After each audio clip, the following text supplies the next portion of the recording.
Welcome to all those who are joining us for this Tech Talk today. My name is Kimmel Hicks. I'm a business development manager with Amazon, and I'm meeting with John Scott Williams, who's the executive director of Fellowship Square-Mesa. We're excited to chat with John Scott today about the technology that he's using in his community and some of the benefits that he's seen.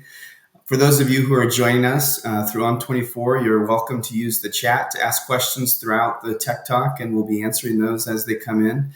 We're also excited to share with you a survey at the end of today's Tech Talk where you can share feedback and give us ideas for future Tech Talks that we'll be hosting. There's also a variety of other ways that you can engage with us through our social channels where we'll also be sharing the Tech Talk, as well as a Slack channel where we'll provide a link at the bottom of the screen for you able to join and chat with us there as well. As we get started today, I wanted to first give John Scott an opportunity to introduce himself, talk a little bit about his community, and learn a little about kind of the residents that are there, the staff that are there, and get an idea of what Fellowship Square-Mesa provides. And then we'll dig in a little bit more into the specifics of some of the technology that they're using in the community. So John Scott, would you like to briefly introduce first Fellowship Square-Mesa and yourself? Well, Fellowship Square-Mesa is a community that was established June 1st, 1997, and we opened it up March 18th, 1998. We have 333 units here. We start with independent living, we have assisted living, we have memory care, and then we have 65 very low-income units that we operate under an agreement with HUD to provide the same services to people with low income, but at the same level of service that we provide our other residents. I've been with the company 37 years. I volunteered for 11 years, and we have 6 locations throughout the state. And we started at our community here in 2005, putting in technology. At that time, it was just putting in the enterprise-grade Wi-Fi and looking for innovations that help our residents. And today we have a robust list of items and worked very closely with Amazon, your organization, in order to make our aging experience at Fellowship Square the best it could be. Yeah, and you mentioned that since 2005, you guys have been making this investment in technology with Wi-Fi and with other things. I think some of the investments you've made most recently have been in Alexa and voice AI. And how have you seen those investments? What are some of those investments that you've made, and how have they impacted the community? Well, first I had to figure out a way to sell it to my boss. So we went after litigation, and we took and put in the Wi-Fi in order to have the enterprise Wi-Fi so we could put in electronic medical records. And that prevented all sorts of problems with over-the-phone telephone orders. But once I had that, then I was also able to take advantage of a Salt River Project grant that provided Wi-Fi. If you had Wi-Fi, you could put in thermostats. And we have a population, I'm going to say 25% of our residents have macular degeneration with their eyesight, so they're visually impaired. And it didn't matter what type of programmable thermostat we had. It was very difficult for our residents, average age being 87, to adjust the thermostats at night. And all of them are very intelligent, but if they turned it too cold, they would freeze all night. They turned it too hot, they would boil. And we came up with a way, and we talked to the thermostat we used was Ecobee. It was one of the ones required to use by the grantor. And we put that in, and now our residents could just say, and I'm not going to use the word, I'm going to use Amazon. Amazon adjust my thermostat 2 degrees, and they could adjust their thermostat without having any problems with their macular degeneration. And it changed the life of everybody involved. I save 40 hours a week in maintenance time going and adjusting thermostats, and we save $4,600 a month. Back in 2019, per month, 2020, 2021, it doesn't go away. We more than paid for the cost of that project in just a few months.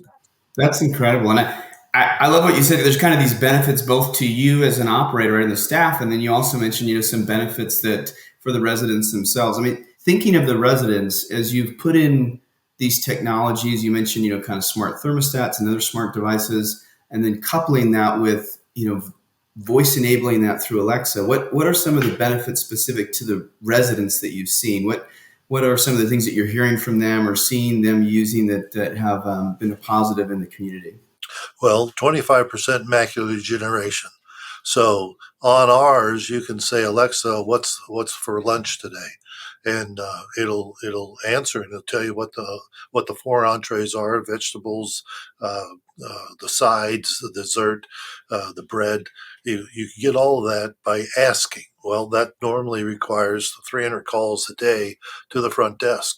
Those calls don't exist anymore. So it lets them take control of their life. And like I say, many of our residents are very intelligent.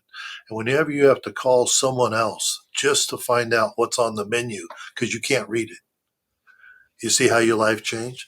And since we've gone to the echoes allow, it helps my other residents who are another 40% are hearing impaired. Well, the hearing impaired resident, he can read what's on the menu on the echo. So one device is solving the problems for both visually impaired and hearing impaired. And so for them, they're getting their lives back. Their life now, they don't have to ask people, what about this? They can if they want to. They're still free to talk to their neighbor, but they're not required to talk to their neighbor to find out what's on the menu or to adjust their thermostat. It makes aging. There's so many things that happen with aging. There's a lot of blessings that happen with it, but one of them isn't asking your neighbor for basic things. Yeah, that's great. I love to hear that. You mentioned, residents being able to kind of gain back some of their independence or gain, that kind of autonomy back by utilizing these smart devices and particularly kind of using their voice with Alexa.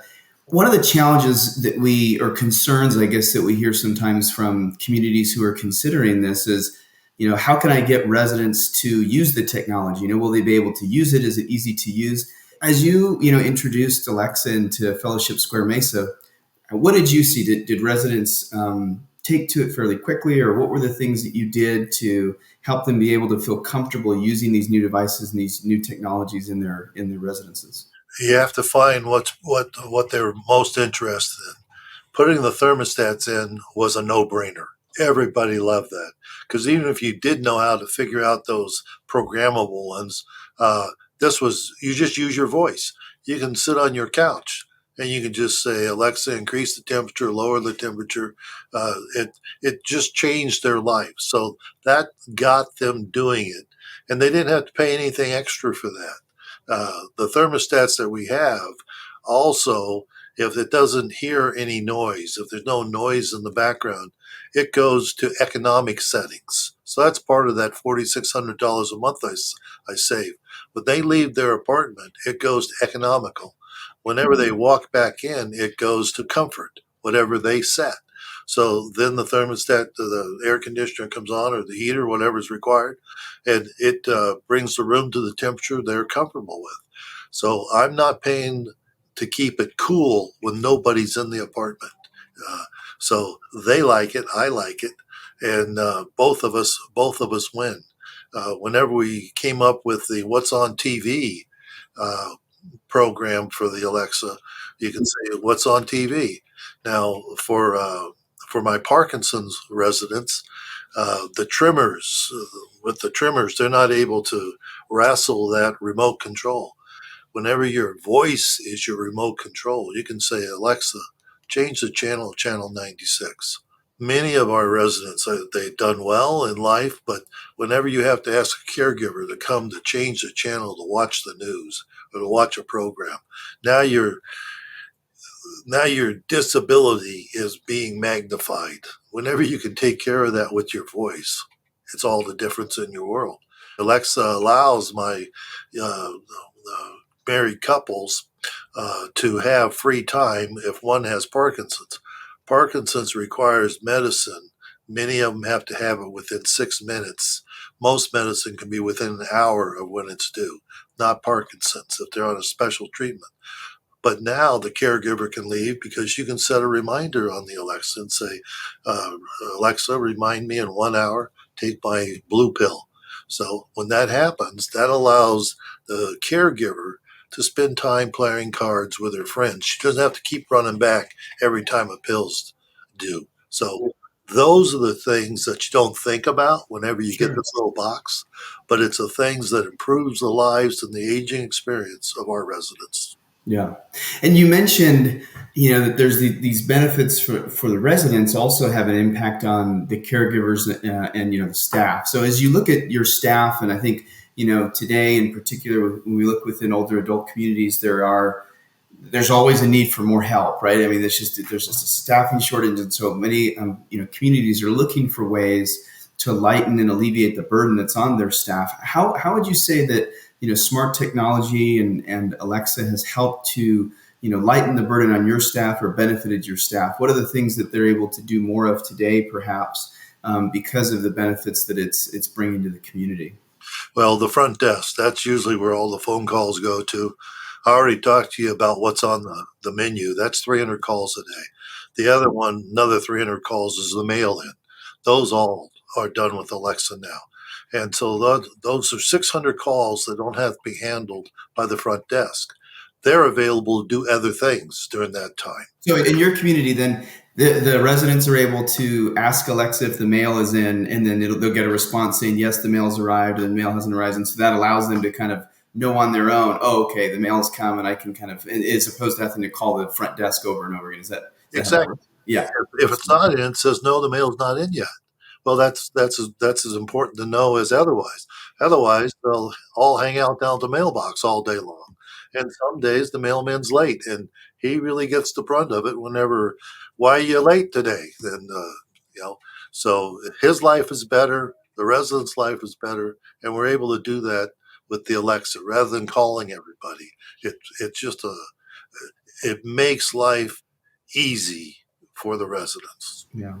And as you guys have looked at, your staffing, when you kind of add up this time of either caregivers and staff having to go to the apartment to provide this information or help with the thermostats or answering these calls, can you estimate, or do you have an idea in your mind of kind of how much time or how much personnel you've been able to save by being able to offload some of these things to Alexa? I put the pencil to it on the Wi-Fi thermostats. That was 40 hours a week. That's one FTE is what Wow. that did. I haven't put the pencil in to it, but I'm going to say another 5 FTEs in things that were occupying time, and I don't have to hire more people. I can use the same people, and they're more productive. Like is the mail in, what's on the menu. After they're here a while, they know on the second and third Thursdays of the month that's prime rib day. But they don't know what the soup is and they don't know what the bread is because that's frozen. So that's all on the Alexa. So with it, they're able to get that information. In addition to that's on the Alexa, we also have it on the in-house TV program. There's multiple ways of getting it, but they choose to uh, use the Alexa a lot in order to get that information. We took and put all of the buildings. I have 6 buildings. I got 3 floors in each one, 200,000 square feet. All of those hallways have to be mopped. We put those on little bitty robots, and that saves the staff time in having to mop the floors. And the way it was, I would only let them, they only had enough time to do that once a week. Now I do it every single night of the week, which means my floors are very clean. And that little device is paying for itself. It Sure. works with voice too, but we don't let the residents use that. We have that turned off. But they pay for themselves in like 3 months worth every single penny. If my housekeeper strains her back, I got to pay for a chiropractor with that mop. But if the vacuum cleaner acts up, I just throw it out the door and get another one. So yeah, Nobody's upset about the robot mopping the floors. The housekeepers love it. They can spend more time cleaning the apartments. That's great. When you have, visitors or prospective residents come and visit your building or are considering living in the community, is smart technology something that you talk about with them? What's typically the response and their interest level in these types of technologies as they're considering different places to live? They're amazed. When you walk into our front door, we have a touchscreen device that tells you all about the property. It has maps. It has the resident directory. It shows the prices. It tells us about the resident portal. All of that's there. So and the cutting edge of the boomers are moving in now. They come in. They go right to that touch screen. They see it and they're amazed at all of the stuff that they can do. They don't have to ask any question. They can get all their questions are answered just by going through that device. It's amazing the breadth of what you guys have accomplished in terms of the technologies that you're using, the benefits that it's bringing to your residents and your staff. I guess my question would be if I were, or if you were speaking with, an executive director who is just at the beginning of this, right? So hasn't done much work investing in technology, trying to determine what's the best place to start and how to start. What advice would you give them? Where should they spend their efforts and their time to be able to achieve, similar results to what you guys have achieved at Fellowship Square Mesa? I would do a similar program to what we did. We've had a resident who couldn't adjust her thermostat and was crying to us that uh, she used to be able to do a lot of things, but because of her macular, she couldn't do it anymore. And I just figured there are more people like her. So you have to find what are your residents having a problem with that these devices can help with. Then you need an integrator. That is a contractor who is able to coordinate the Wi-Fi and the Amazon devices. We use multiple Amazon devices. We use the Ring cameras. We use the D-Bot vacuum cleaners. We use the Ecobee thermostats, and we bought them all through Amazon. And with that, but somebody needs to coordinate these, and in order to coordinate them, so they'll all work on the system. So I don't have one thermostat guy, another guy to do the locks, another guy to put the sensors on. Whenever the resident opens their patio door, it turns off the heater or it turns off the air conditioner. When they close the door, it the air conditioner or the heater comes back on. All of those devices have to be integrated into a system. So you need someone who understands how to put it all together. So to the resident, it's seamless. They don't even know they're using technology. Whenever you open the door, the light comes on and the kitchen light comes on. You can open the door. You can open it with a smartphone or they can open it with a fob or a key.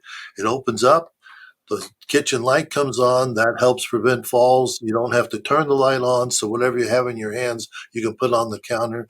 Whenever they go and use the toilet, the light comes on automatically. At night, the foot light comes on automatically. It's all integrated. You have to decide what issues do you want to go after, and then you need someone who can integrate all of this. Yeah. And it sounds like, I mean, as you mentioned, right, you guys the first thing you did was you took a look in the community and said, okay, what are the needs that we have and the things we're trying to solve, right? So maybe too many calls to the front desk. We have certain residents with, different challenges that we want to help them to be able to overcome and kind of maintain their independence. And then taking kind of those needs, you worked with a solution integrator or a system integrator that could say, okay, here's the needs that I have. And they helped you to kind of identify, okay, these are the right products. These are the right things you can do with Alexa as well as other kind of smart devices that can all integrate together to be able to do that. And I know, we worked closely with you guys on being able to identify both, I think, some of those products as well as those, system integrators that you could work with. But I think, it's incredible to see the transformation that you guys have had over the last several years as you continue to kind of increase and roll out additional technology and see those benefits, within the community.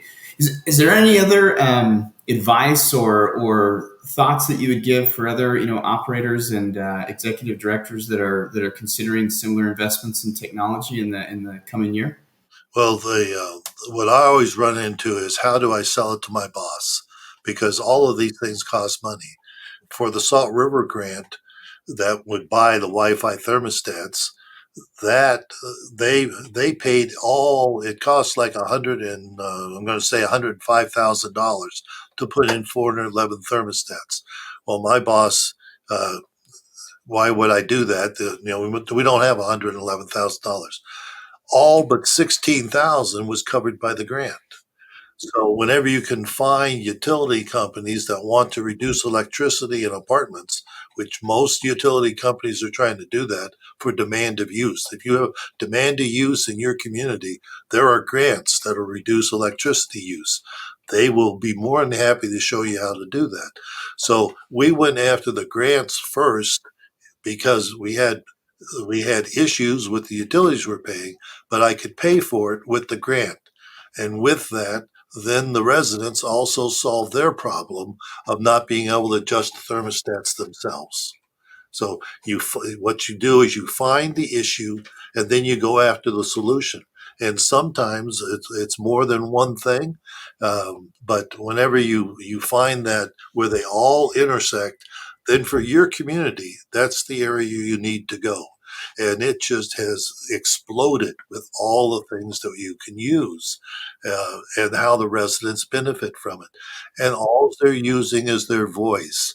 And during COVID, nobody wanted to touch a tablet because, especially a tablet that other people touched. So you're always cleaning them and everything. The Alexas, you don't touch it; you just voice it.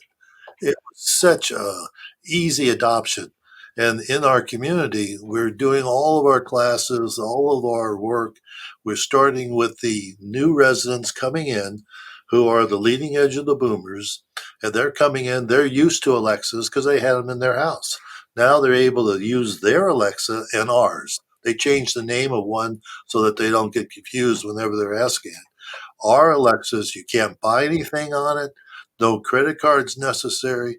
The residents get to get all the benefit without any of the cost. And because of that, they'll use it more and more. And if you want to ask what music's on or you want some background music, a lot of our residents have it ringing in the ear. And that ring in the ear causes you problems whenever you go to sleep. So they'll just turn on the background music, and there's probably 200, I don't know how many, more than I've found, but you can have a running brook in the background, and that background music lessens the impact of the ringing in the ears. So now I get better sleep. I get better sleep, and then when I get up, it helps me navigate through the day. And during COVID, we used it. You would check in, and you would tell if you had a you were feeling ill or whatever, and then we would call back. If you're feeling ill, you want us to help out. So, and they didn't have to go anywhere to do it. It was automatic. The things that the Alexa allowed us to do was getting a lot of work done without having to go to every single apartment. That's terrific. As I hear you talk about it, it sounds like it's kind of one step at a time. You find the thing that's going to deliver value, and then you look at the next thing and kind of go bit by bit and continue to roll it out. And as you've implemented that technology throughout the community, it certainly sounds that you've continued to find more and more uses for it that have benefited both the residents and staff. I know we're at time today, so I appreciate John Scott. Thank you so much for joining us. Thanks to all those who participated and joined as well through this Tech Talk. As a brief reminder, we have a survey that we'd love for you to take to provide feedback so we can continue to do these and improve on them in the future. And John Scott, thank you so much for your time and appreciate you being with us today. Thank you, Kimball. It was a privilege and an honor and my pleasure.